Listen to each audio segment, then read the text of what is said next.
Podcast Studios. This is After 9 with Scott and Kat. Hey now! Hi friends, welcome to a solo Scott edition of After 9. In case you didn't hear yesterday, Kat is going to be off until Halloween. She's in Las Vegas celebrating her 10-year wedding anniversary, and we wish her and her husband a very happy anniversary. So for the next couple of days, it's going to be just me, and I think if you've heard some of the solo Scott episodes before, you know that we like to mix it up a little bit of politics, current events, the economy, and we're going to dive into all of that in today's episode of After 9. So it's going to be a slightly different episode than you're used to, but I hope you'll stick around. We're going to be doing a similar theme most of the next week. Yesterday, big story in Canadian politics. Prime Minister Justin Trudeau told his caucus he would reflect on what MPs had to say during their nearly 3-hour caucus meeting. Trudeau was smiling when he left the meeting, only saying the Liberal Party is strong and united. Are they really, though? Because Liberal MPs were pretty tight-lipped about what happened behind closed doors, who said what. We don't know any of that stuff, and a caucus meeting is usually a privileged thing. You only have information if you're in the room. We're hearing all kinds of stories, though, of Liberal staffers sneaking out to the bathroom and texting reporters. In fact, that was something that a CBC reporter admitted to on the air, that there were Liberal staffers sneaking out of the meeting to text leaks to the media. And we do know that there were at least 24 MPs that have signed on to this letter calling on Justin Trudeau to resign, to step down as leader, to pave the way for somebody new, have a coronation for Mark Carney or whoever else, and let them lead the Liberals into the next election. I don't know if that's going to happen. Those MPs that put their names on the line, and they probably should fear retribution, because this is the kind of thing that a prime minister's office doesn't really like, dissent among the ranks. So they went out on a limb here to challenge the boss and say to him, hey, Justin, the polls say the vast majority of Canadians want you to step down. Trudeau says he's still the best person for the job, and he's the only one that can lead them to electoral success when we eventually have an election. Well, the MPs have given Trudeau until October 28th. I believe that's Monday, if I'm not mistaken. He's got till October 28th to make a decision on whether or not he stays or whether or not he goes. It's not looking like he's going anywhere. If you were hoping that Justin Trudeau was going to step down, it doesn't look like he's going to do it. He is staying on as the prime minister. Is that a good thing for the Liberal Party? I mean, we talked about this briefly yesterday on the pod. I don't know if they have anybody else who can be as effective a communicator as Trudeau is. And I get it. There's a lot of people that do not like this man. I see the polls just like everybody else, and the polls say the country has had enough of Justin Trudeau. But what's the alternative? Is it Mark Carney? I think everybody's heard some stuff about Mark Carney that they raised an eyebrow at recently. I don't know if that's necessarily going to be really any different from Trudeau. In fact, if you don't like some of the policies that Trudeau has put in place, Mark Carney would likely be the one to double down on those policies and take them a little further. But what happened after the caucus meeting yesterday is what I found interesting. One of the great members of parliament that we have is the member of parliament from Wellington Halton Hills. His name is Michael Chong. He's a foreign affairs critic for the Conservative Party, and in all likelihood, he would be the foreign affairs minister if the Conservatives form the next government. Him and Justin Trudeau had a really interesting back and forth yesterday in the House, and it had to do with foreign interference. Listen to a little bit of this. The Right Honourable Prime Minister. Mr. Speaker, the Leader of the Opposition is about to get up one more time in this House to say some words.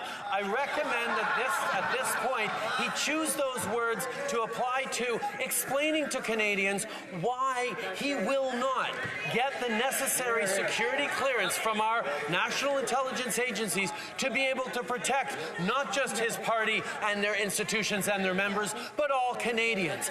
Any leader who wants to take national security seriously should be able to listen to the information that CSIS wants to share them instead of covering his ears and going la la la la la like.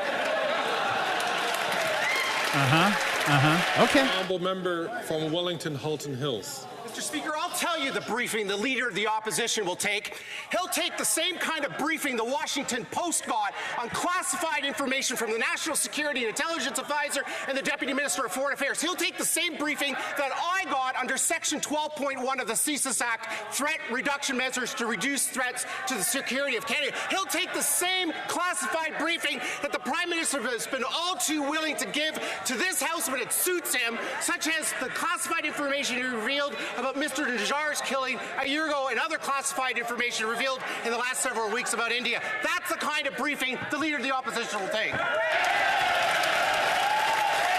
Yeah, I mean, and if you're not sure, what's that all about? Basically, what Michael Chong is referring to is the inconsistency when it comes to these briefings that you've probably heard way too much about in the recent history. So, for those who don't know, the Prime Minister stood up in the House of Commons and advised members of the House of Commons that we've got interference here from India and they're doing stuff on Canadian soil. A lot of people questioned, why did that have to come up and why did that come out publicly, whereas we don't get those threats from other countries? Many people were speculating the Prime Minister either wanted a distraction from the current news cycle or he wanted to pick a fight with India. Well, announcing it in the House of Commons, questionable, given that we've got so much concern around leaks and around security briefings. We also now know that someone in the Prime Minister's office briefed the Washington Post on foreign interference, and apparently it's most of the same information that Pierre Poilievre would get if he had this security check and got his clearance and received the briefing from CSIS. So why is it okay to give that to foreign news media, not even Canadian news media, the Washington Post, but it's not okay for the leader of the opposition to get a briefing? Pierre Poilievre says, and there's some who agree with him, that if he gets briefed, he's going to be muzzled. He can't do anything with that information because it might risk leaking the information that he was given in the briefing. Jagmeet Singh has been briefed, and if there's any NDP members that are apparently compromised, he hasn't done anything about it. Justin Trudeau, we know, has been briefed. He's got all the names. He could release the names like he selectively does with certain pieces of intelligence. However, he's not releasing the names. He's also not releasing documents related to the Green Slush Fund. We have $400 million that apparently got blown on green projects, and I think the taxpayers would like to know how that went down. The feds are not giving up the documents. Even the Speaker of the House, who is a Liberal, said that the government is breaking the law by not complying with a request from Parliament to turn over documents. And when it comes to briefings, the Prime Minister, he hasn't done anything about his caucus. He hasn't let anybody go. So if Pierre Poilievre gets this security clearance, and now he knows that he's got a couple of members here who may have been compromised, they may also have been victims. We don't know because they haven't released the names. If Pierre Poilievre were to find out one of his members were colluding with a foreign entity, it would be probably a smart idea to fire that member of Parliament. But if he does, isn't he exposing something? Because everyone would ask, well, wait, that's fishy. Why did that person get fired? Oh, they must be one of the so-called traitors. And again, we still don't know if they're traitors. We don't know what went on here. We know, though, that there's a list of members of Parliament who may be either compromised or at risk of being compromised by a foreign government. The Canadians have a right to know this. We could be voting at any time here. And I'm really wondering, what's it going to take for this government to offer up a little bit of transparency? Is Pierre Poilievre right to not get briefed? I don't see what good could come from it. He does get regular briefings as the leader of the opposition. I'm not sure why this particular file would require extra clearance beyond what he's already got. So I don't know where we go from here, but there are a lot of expectations that the Prime Minister is going to start being transparent. Apparently today he's going to announce a major cut to the amount of foreign workers that are admitted to Canada. It'll take effect next year. It's a 20% cut. I'm wondering, how did it take until October the 24th, 2024, for you to realize that we've got a problem with too many people coming into this country?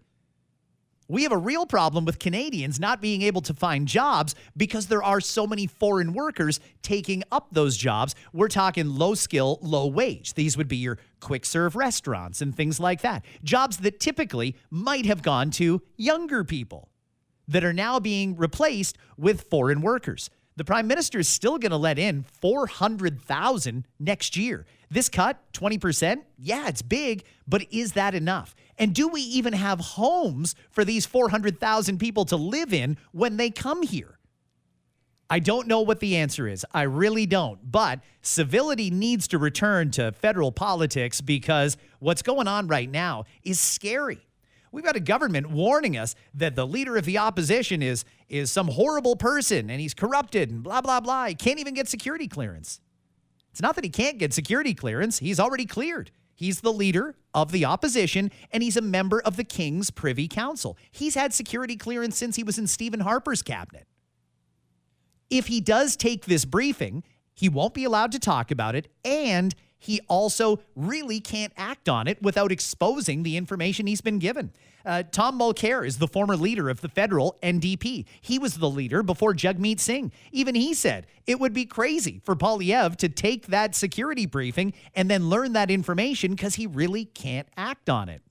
It's way too much smoke and mirrors coming out of Ottawa here, and it is very, very frustrating, but man, is it exciting. And I'm curious to see what happens on October 28th. That's the deadline that Trudeau's own caucus has given him. Decide if you're staying or if you're going. If he stays, those 24, I believe it's 24, members of parliament that signed the letter calling for Trudeau to resign, they've got an interesting choice to make. Do they stay in the Liberal Party? Do they just accept Trudeau's explanation of why he's the best one to lead the party and leave him in charge? Or do they take a principled stance and sit as independents in the House of Commons? Not for a second do I think that those 24 MPs would vote for the Conservatives to bring down the federal Liberals. But as a matter of principle, these guys signed a letter calling for Trudeau to resign. If he doesn't resign, to me, it means those 24 MPs should stand on their principles and sit as independents in the House. Leave the Liberal caucus. If they don't, I'm wondering why they signed the letter in the first place. The letter was very clear. They want the Prime Minister to step aside, get a new leader in there, and hopefully improve their electoral chances when we do inevitably have an election. You can't sit with the Liberals after you demanded the Prime Minister resign, and he basically laughs in your face and says, "Ha, I'm not going anywhere." Are they going to step aside? Are they going to quit the caucus and sit as independents? I think that would probably be their best shot at getting reelected. These are mainly MPs from the East Coast. If they want to get reelected, but then they side with Trudeau and the polls out east show a lot of Eastern Canadians want Trudeau gone, I don't know if that's going to help them either. In a way, they've kind of painted themselves into a corner. And they're going to have to respond appropriately when the Prime Minister makes his decision. If it was even a possibility that the Prime Minister could convince them that he is the right person for the job, why did they sign a letter calling for his resignation? Why didn't they send a letter calling for a meeting to hear what he had to say? It makes no sense to sign that letter calling for the Prime Minister to resign, and then if he doesn't resign, they don't act on it. So there is some pressure there. We'll wait and see where it goes. Either way, get some popcorn ready because the next week is going to be real interesting in Canadian politics. The other thing hanging over our head here is coming up on October the 29th. That's the deadline from the Bloc Québécois. They gave the Prime Minister certain things that they wanted done in Parliament. And they said, if the Prime Minister doesn't do it, we're going to bring him down in the next confidence vote. So I think, again, we're a little bit closer to having an election, but we won't know until next week, and that is fine. We've got a whole weekend, and anything could change. So we'll see where it goes. Let's go to Niagara region now. Niagara Regional Police were called to a local Catholic school board meeting Tuesday night as debate over a motion to ban the pride flag from school properties got hostile. A union leader's speech against the motion before the Niagara Catholic District School Board was interrupted when one person in the audience refused to stop recording video. Others began yelling. A spokesperson for the school board says the audience was asked to clear out. Police were called. As a result of the chaos, officers removed some people from the building. The motion was ultimately defeated 5-2 after the meeting resumed. Here's a little bit of audio from Tuesday night, that Niagara School Board meeting. This is what our country's come to. These people here want to push their agendas on our children, and we can't even show the community what these people are doing. In a Catholic facility that our tax dollars goes towards, and this is what our society's become, where we protect people that want to sexualize young children. Amen. Yeah, these all here, you shall be ashamed of yourself, everybody. Sorry to interrupt your meeting, but if I can't be here to let you know what you're all doing, you're all going to hell. Every one, last of you are going to hell. Ignorant sons of bitches. There you go. What you guys are doing to our community and our churches and our families, you should be ashamed of yourselves. Why did they ask him to stop recording? I was under the impression that with school board trustees, we elect these trustees, and most people don't really pay attention to the school board races when they vote in municipal elections. I get it. A lot of the time, you just mark down whoever's got the nicest name or whoever you saw the most signs for in your neighborhood.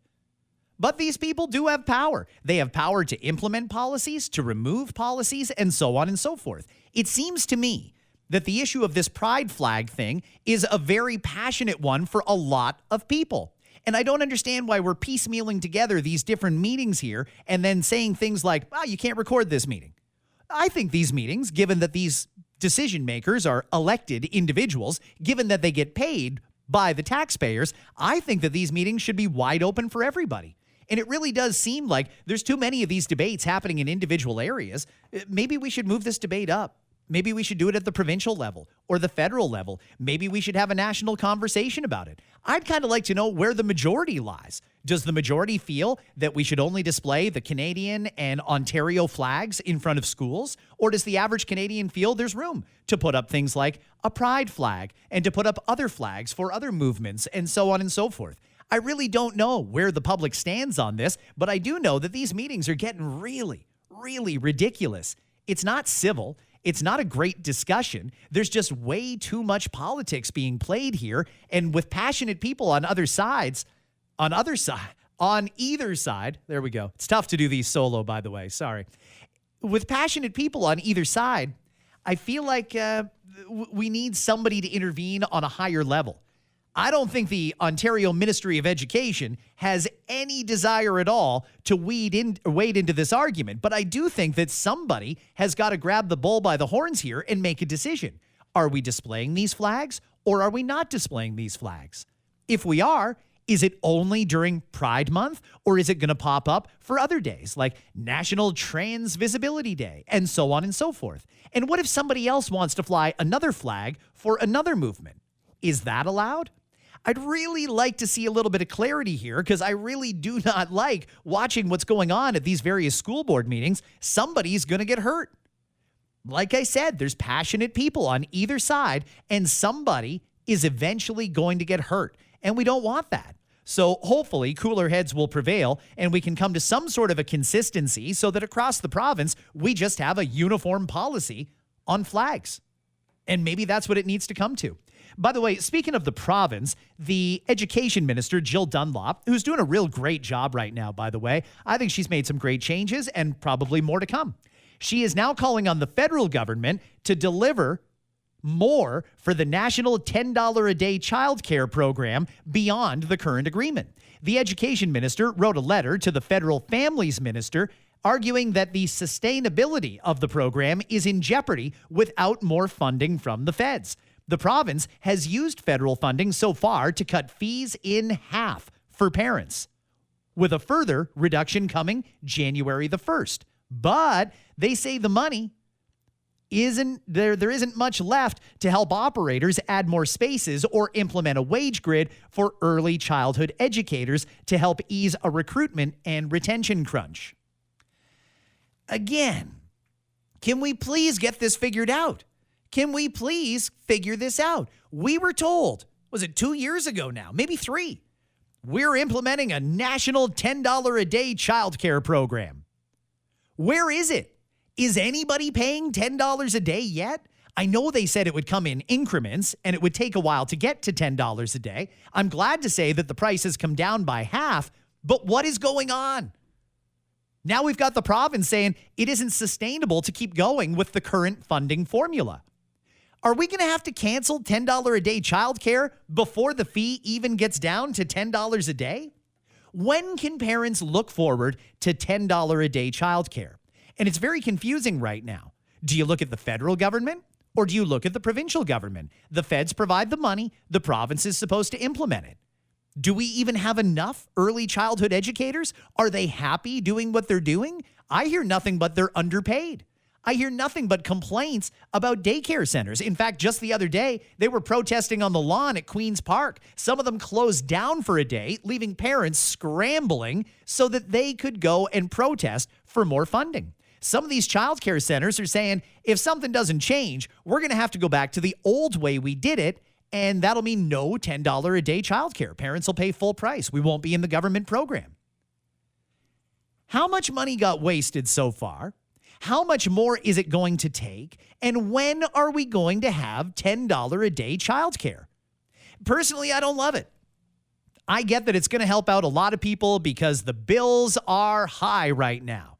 The cost of living is outrageous. If parents were still paying childcare rates that they used to pay, I think that there'd be even more bankruptcies, foreclosures, people leaving the workforce to stay home with their kids, and so on and so forth. But we're already going down this road here, and as much as I dislike it, we need to get to what people were promised. We're paying for this. Taxpayers are paying to supplement $10 a day childcare, and right now, we don't have it. When is it coming? When can parents look forward to a day where one kid for 1 week of daycare is going to cost them $50? Man, that seems low. Compared to what people were paying, that's really, really low. I almost wish we could get to a middle ground here. You know, I would really like to see full participation in the workforce from everybody who wants to be in the workforce. Some families decide, you know what, the current childcare rates, I'm just going to stay home. We'll be a one-income family, but the money we save on childcare is going to offset the overall pot that comes into the house every month. Other families want that two-family income, and they need $10 a day childcare to make their life work. We were promised it. We're paying for it. We don't have it yet, and now we've got threats that it might not even exist. Somebody has got to fix the problem. We should start with, where does the problem lie? Is it provincial or is it federal? Do we really not have enough money? Is that what the problem is? Or is it being spent incorrectly? Are the childcare centers getting maximum benefit from the money that the taxpayers are giving them to offset their costs? I really don't know. I don't know what the solution is, but if you're as frustrated about this as I am, yeah, you have every right to be. Yesterday, the Bank of Canada announced their latest interest rate. The Bank of Canada cut interest rates by 0.5 point. Their rate is now 3.75. That means that the banks are charging in and around 5.95%. All Big Five banks have adjusted their rate. This because inflation is down to 1.6%. And the Bank of Canada basically took a victory lap on that yesterday. They say they've tamed inflation. I don't even really know what inflation is left. They said 1.6% in September, but a large chunk of that interest or of that inflation rate was housing itself. And the reason that housing is so expensive is because of the Bank of Canada raising interest rates as much as they have. The cost of housing is taking up more than 50% of most people's income. How can the Bank of Canada, that son of a bitch Tiff Macklem, how can he look in the camera and brag that they've tamed inflation when he's still contributing to what little inflation we have left? Don't get me wrong. It's good news that inflation is down to 1.6%. Could go lower. Probably going to go a little bit lower. Deflation is a serious possibility. I think people who shop would be okay with that. But where's the de-inflation going to come from? I don't think grocery stores are lowering their prices anytime soon. Food is still a contributing factor to inflation. Gas prices are still a contributing factor to inflation. And now the Bank of Canada has put themselves in a weird spot. They cut interest rates by 50 basis points yesterday, and they want us to get down and genuflect in front of Pope Tiff Macklem and thank that son of a bitch for giving us back a little bit of our money. I'm not doing it. I'm not thanking him at all. When interest rates were 0.25, inflation was at 2. Now inflation's at 1.6, but interest rates are still at 3.75. A survey of Canadians that was backed by everyrate.ca. I'll give them a little mention. This was done in the last week of September. It found 74% of Canadians are holding out for rates to get down to 3% before they'll even look at buying or refinancing a home. If we know it's going to take 3% for people to move, they should have lowered the rate right to 3%. Cut it right away down to 3%. It would have been a 1.25% interest rate cut. That's what we needed. People need money back in their pockets, and these bankers taking it is doing nothing to help the economy. The Bank of Canada still says they can stick handle this so we don't end up in a massive recession. You've probably heard me say it before. I think we're in a recession. I think we've been in one for a long time. And I think that when StatsCan puts out their monthly reports, they give just enough ammo to the Bank of Canada, or the Bank of Canada is just that good at spinning the numbers that they convince us that this is good news. It's not good news. We needed a much bigger interest rate cut yesterday. People need it. Anybody who's taken a victory lap on this, I don't understand. But now we're in a weird situation where the bank said more rate cuts are coming. We don't know when, we don't know how fast they're going to be, but we do know this country needs interest rate relief. We can't even build homes until we get some interest rate relief because the developers don't want to touch it. When are you going to get down to 3%, Bank of Canada? Well, that's up in the air. The U.S. Fed, and so far, a lot of our cuts and increases have aligned with the U.S. Fed. They've said they're not going to lower rates that much because they say the U.S. economy is still cooking. They tried to tell us that about the Canadian economy a year ago, and they had to stop with that line because anyone can plainly see this is not going very well. We need those rates to come down. We need people like Tiff Macklem to develop a heart and realize this country's in a bad spot. Our economy is teetering. If they're worried that we may still go into a deep recession, even though we probably are in a recession, it tells me the Bank of Canada is very concerned about the future. Now, they're not going to admit it. They don't want to take away our confidence in our banks. I don't know how much confidence people have in banks anyway. In fact, if you ask most mortgage holders, hey, would you like to keep dealing with these pricks that have raised your rate this much? Or would you like to deal with a completely different bank? Maybe we bring in a private bank or we bring in some American banks. I'll bet you people would dump these big five banks in a heartbeat if for no other reason that they so coldly and heartily raised those interest rates when they knew people couldn't afford it. There is no disposable income in the economy. None. People are broke. The savings are gone. The equity is gone. The vast majority of homeowners don't have any money. That can only mean a recession. And the Bank of Canada is still going to take their time lowering interest rates. Hey, I don't want to sound too preachy on that, by the way. I'm sorry. I know I do. I probably do. I'm very, very upset at what the Bank of Canada has done to people because they didn't go about it right. They raised rates too much, too quickly. And frankly, that whole last year of interest rate increases wasn't necessary to get us up to 5%. If the bank's going to keep lowering rates, it's going to have a big impact on the Canadian dollar. Yesterday, the dollar closed at 72.24 cents US. If the Fed in the U.S. isn't lowering interest rates, but we are, that's going to be bad for the economy. The reality is it never should have been this bad in the first place. We didn't need to raise rates to get inflation under control because it wasn't that type of inflation. It wasn't a hot economy. It was a bad economy coming out of COVID and corporate greed. Jagmeet Singh is absolutely right. Corporate greed was behind most of the inflation that we're dealing with. Raising interest rates did not help, and I'm really concerned about where our economy is going. One more thing I want to touch on before we go. Tomorrow, apparently, is going to be a big day. Joe Rogan sits down for an interview with Donald J. Trump. Another chance to talk about the election with the biggest podcast audience in the world. Well, last night, Kamala Harris did a CNN town hall with Anderson Cooper. Let's play back a little bit of audio from Kamala last night. Is there something you can point to in your life, political life or in your life in the last 4 years, that you think is a mistake that you have learned from? I mean, I've made many mistakes. Oh, no. And they range from, oh, no. you know, if you've ever parented a child, you know you make lots of mistakes too. In my role as vice president, I mean, I've probably worked very hard at making sure that I am well versed on issues, and I think that is very important. It's a mistake not to be well versed on an issue and feel compelled to answer a question. Oh my. Oh my.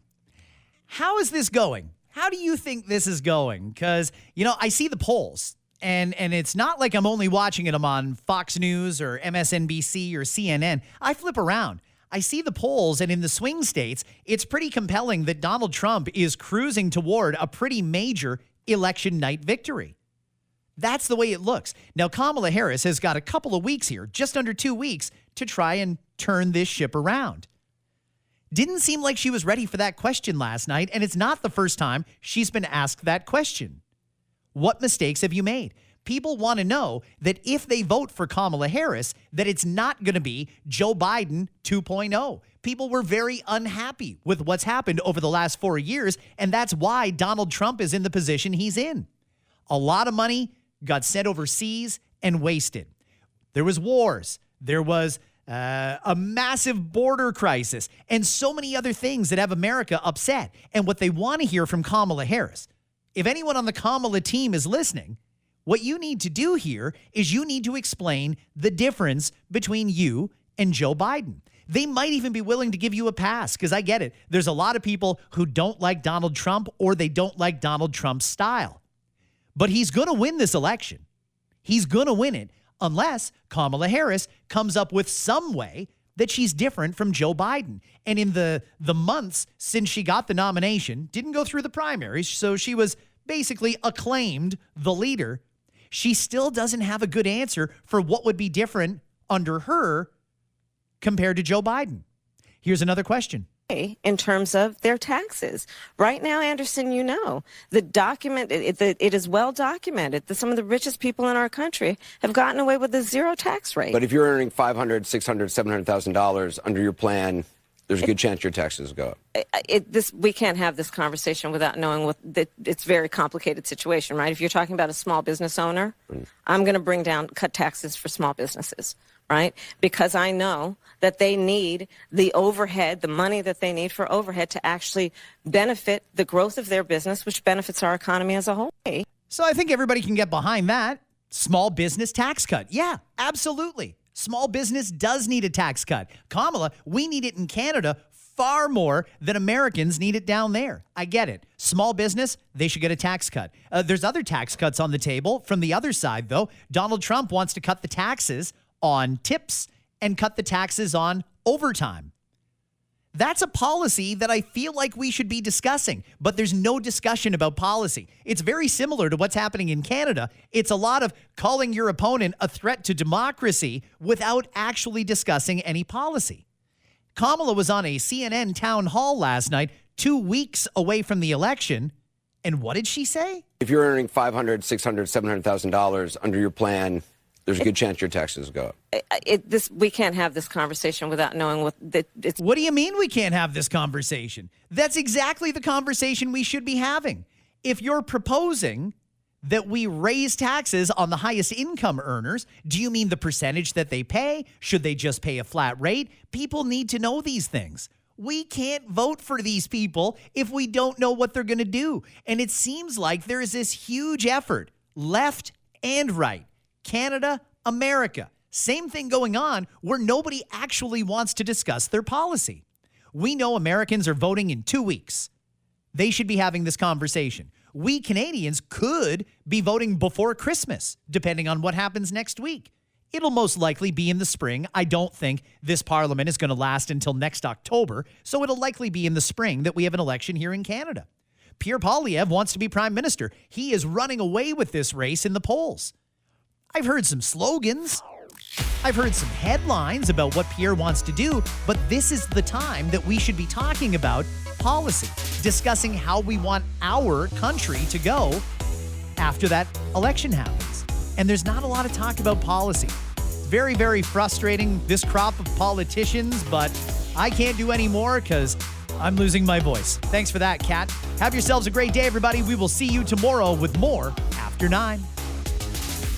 Country singer Jelly Roll has announced that he quit the social media platform X and called it the, quote, most toxic negative app to exist ever, which is also a way better name than X.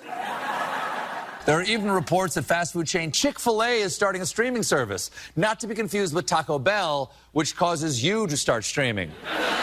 Denny's announced that they're closing 150 locations and no longer requiring all the restaurants to be open 24/7.